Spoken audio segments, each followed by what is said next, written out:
Hello everyone, today's poem is 周南卷耳 by 佚名 or by Anonymous, a Zhou Wind poem in the Book of Songs. This poem is very critical in the Chinese history and literature, not only because it's the third poem in the Zhou Wind. As we all know, the Zhou Wind is the first chapter in the Book of Songs, which means it's the most important chapter in the Book of Songs. And also this poem is founded a very important poetry type, 思乡怀人, the thinking of the hometown, thinking about friends and families. This poem is the first in the Chinese history of this poetry type, and this poetry type is a very, very important part in the classic Chinese poetry. We had so many famous sentences and poems belonged to this type, 思乡怀人, thinking about hometown, thinking about people. This poem or this song is very important, very critical to the ancient Zhou people as well. As we all know, the Zhou dynasty is very famous for their rituals in all kinds of their ceremonies, dining events. And also the Confucius built up his theory mainly based on the rituals and philosophies of the Zhou dynasty. The music, the songs and dancing is a very, very critical part in the rituals of the Zhou dynasty. This poem was very clearly defined by the Zhou people to be sung in the last part in a very important Zhou ceremony. You can check one of my blogs to find the details how the rituals and which song should be sung in different steps in that ceremony. The poem or the songs in the Book of Songs is roughly 311 songs. Only a very, very few of the poem or songs was defined to be sung in the Zhou ceremony. So you can see how important this poem was. The title 卷耳 is normally interpreted as a name of a plant, a type of vegetable for the Zhou people. Well, I have a different argument. There is another song in the Book of Songs, 大雅卷阿. So the only difference is the second character of this term. But the sound is quite similar, so we can suppose it might have the same sound in the very, very ancient Zhou dynasty.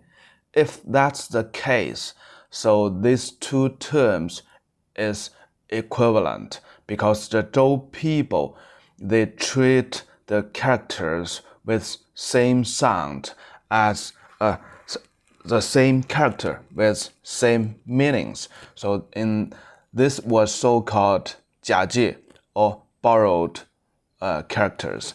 It's very popular in the Book of Songs time. So if we treated these two characters as same, so the meaning of 卷耳 or 卷阿 means the hills, the endless hills. 耳 or 阿 means the hills. 卷 refers to the hills. are in the way of zigzag, endless. Now let's look at the poem, the first paragraph. 采采卷耳，不盈顷筐.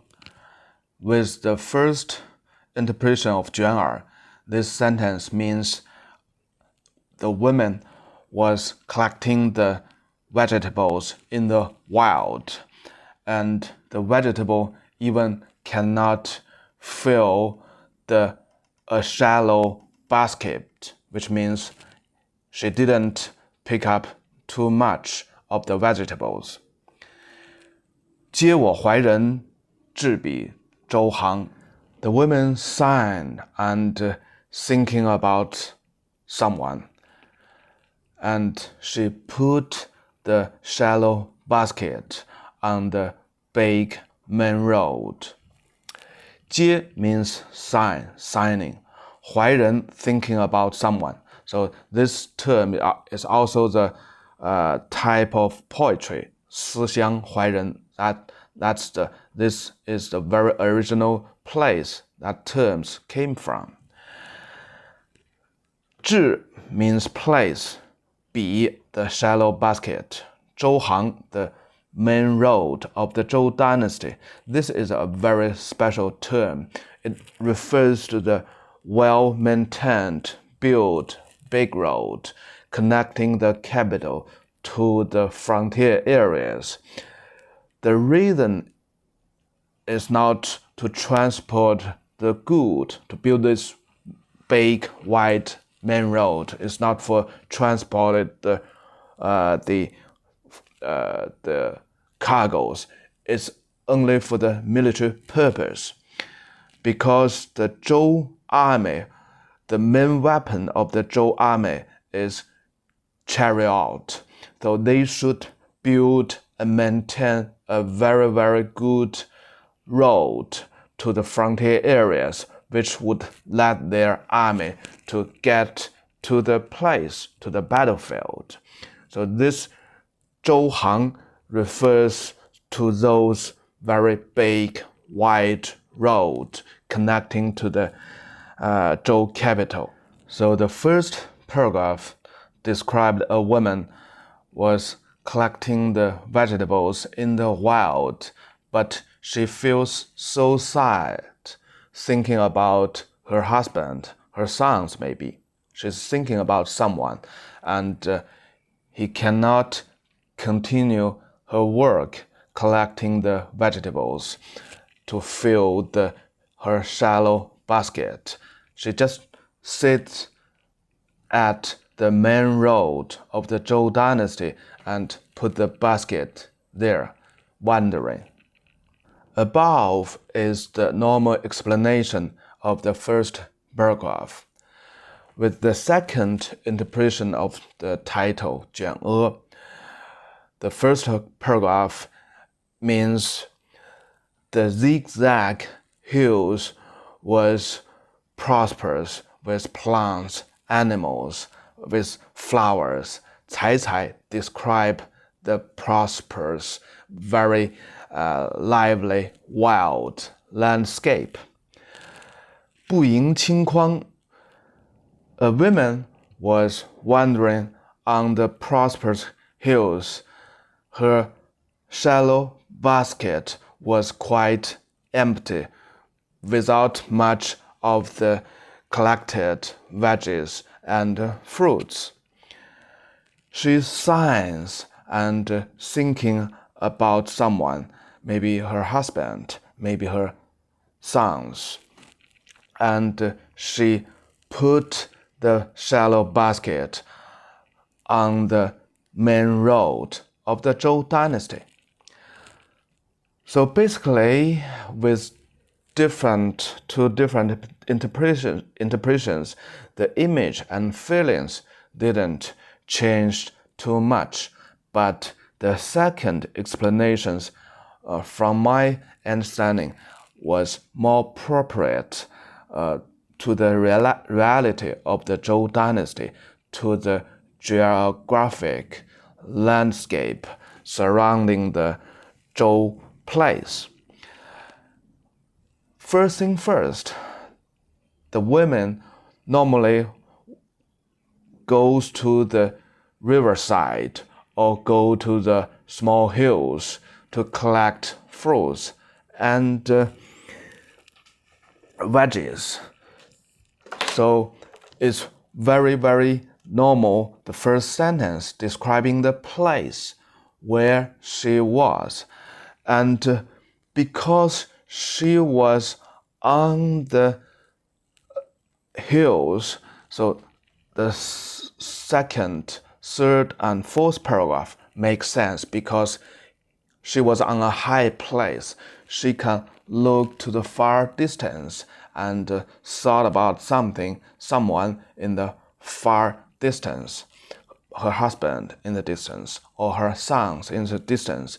So this situation is also quite similar to the later generations of this type of poetry.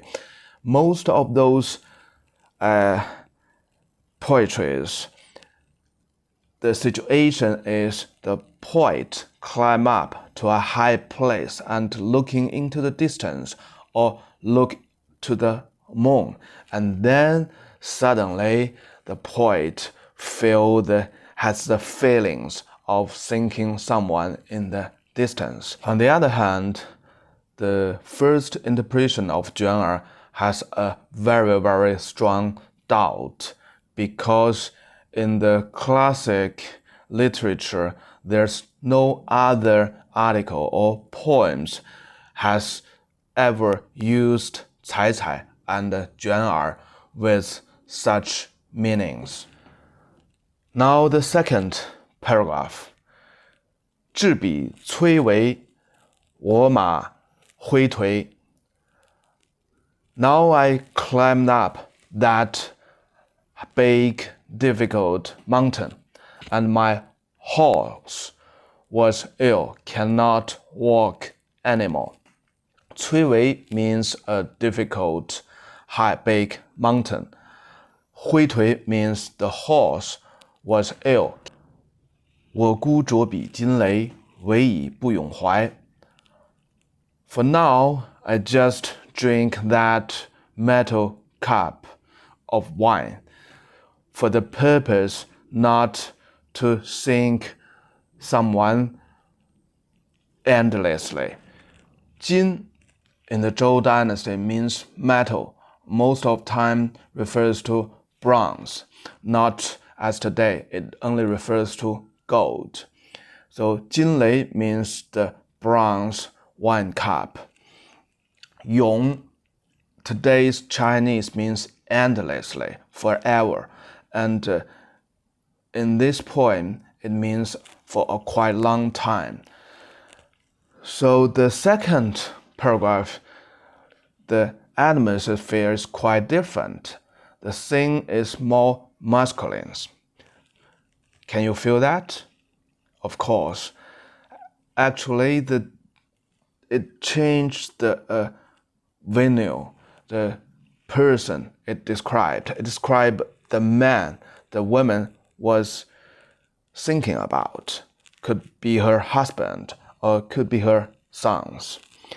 So this man was traveling somewhere far, far away in the big mountains, and his horse was ill because of the miserables and because of the hard travel, the difficult journey. So the man had to stop over for a while and drink some of the wines. But drinking the wines was not because he had to have a rest. He has nothing to do because he feels thinking about someone so desperately. So he drank one more cup and tried to help him out of thinking about his home, about his wife or mother. Now the third paragraph basically is almost identical to the second paragraph. 志比高岗，我马玄黄。I climbed up to that ridge of the high mountain. 高岗的 ridge of the high mountain.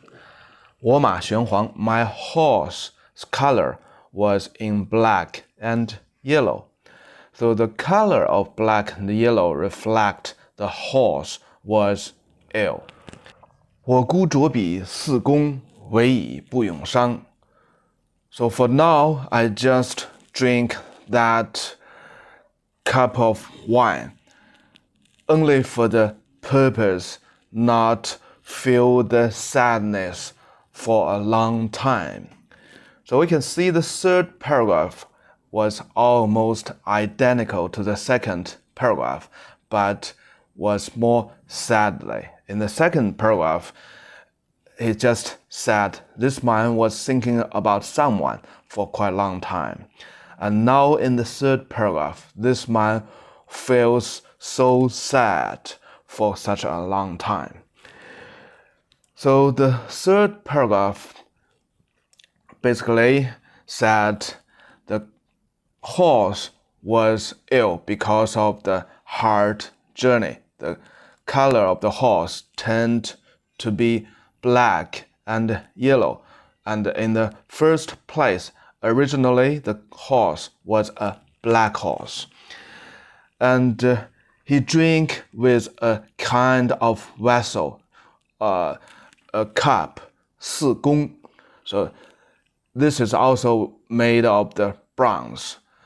And we had a lot of the discoveries from today's archaeology in this area. And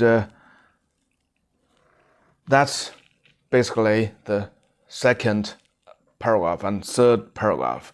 It described a man was struggling in the far distance in the big mountains, and most probably is about a war, because from the history books, all the things described in the big mountains south to the Zhou capital is always about wars, conquerings. And so this poem also is a thought of the complaining to the wars, and from the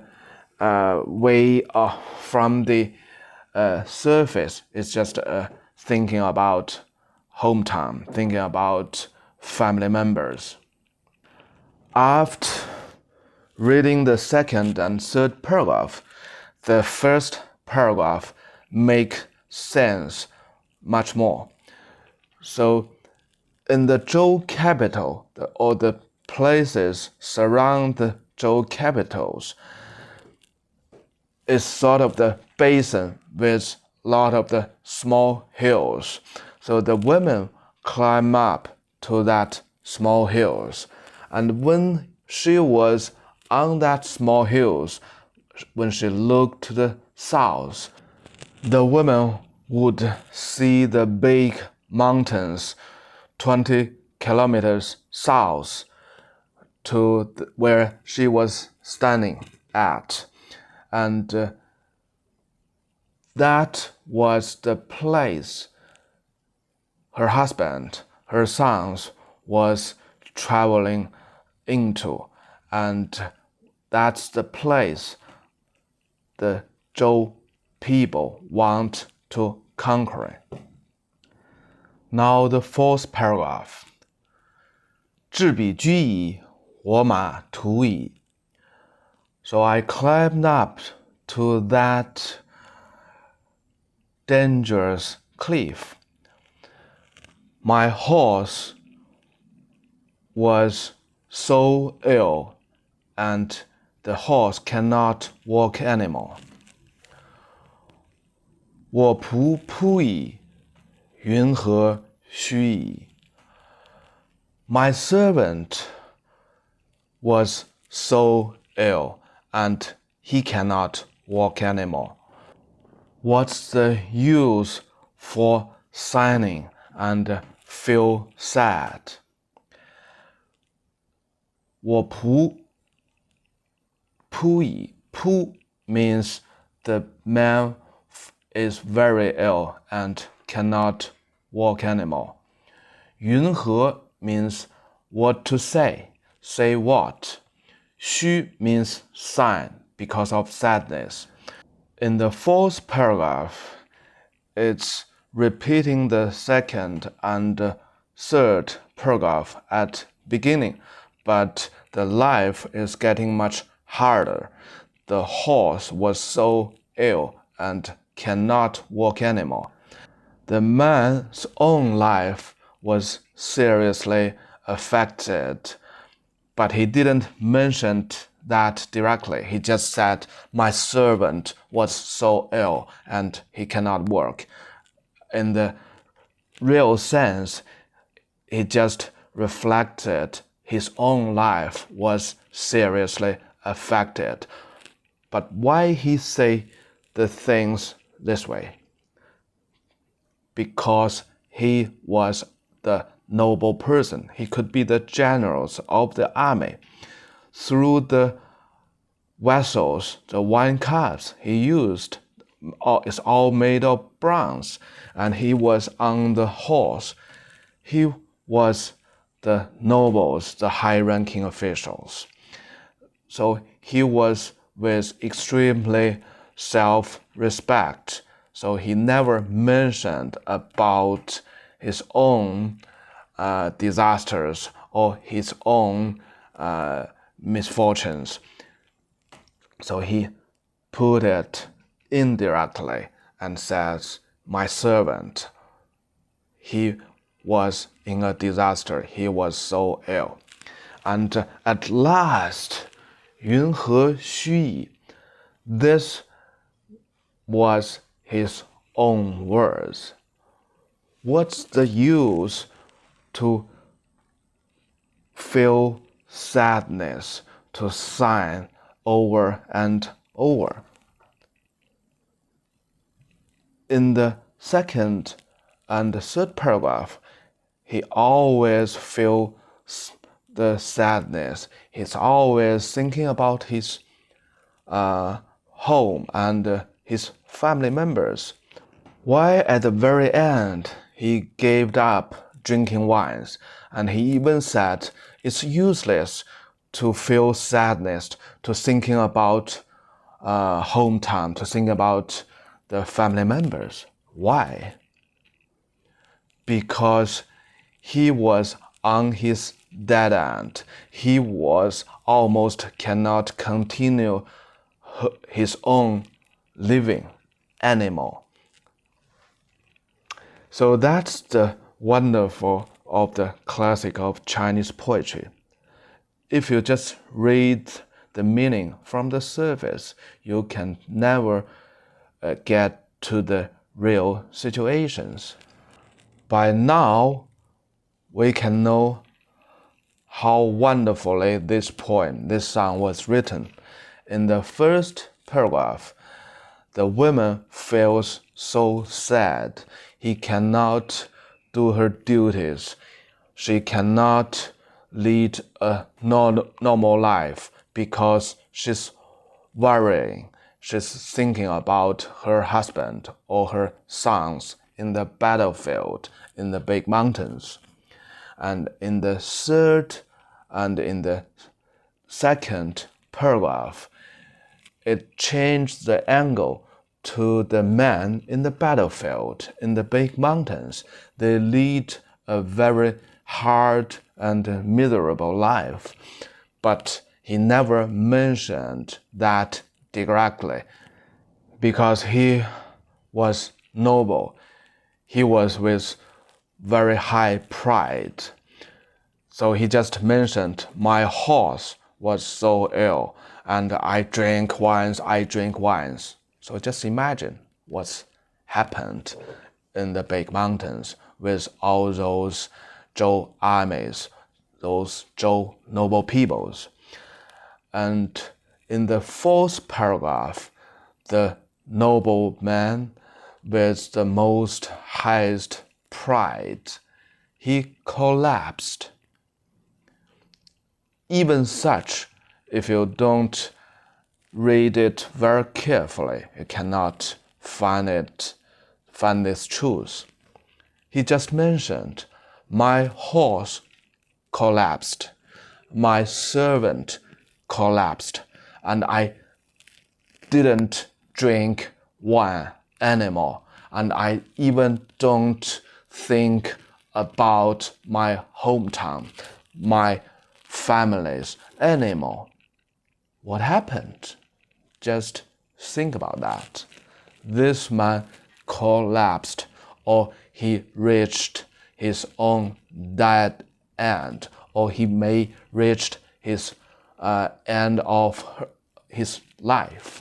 So that's the situation. And you can feel the thinking about each other, the sadness, the miserables is getting more and more from the first paragraph to the fourth paragraph. So even such, there's still a lot of things it's hard to figure out of the Zhou people by today, by us. This poem is so sad, but this song was used in the most important and the most grand ceremony of the Zhou people. Such a paradox, such a conflict between the ceremony and the content, the feeling of this poem. Okay, that's for today. And it's almost Christmas, almost getting to the end of the year 2019. And I wish you have a happy new year. That's another paradox with this poem. Bye-bye for now.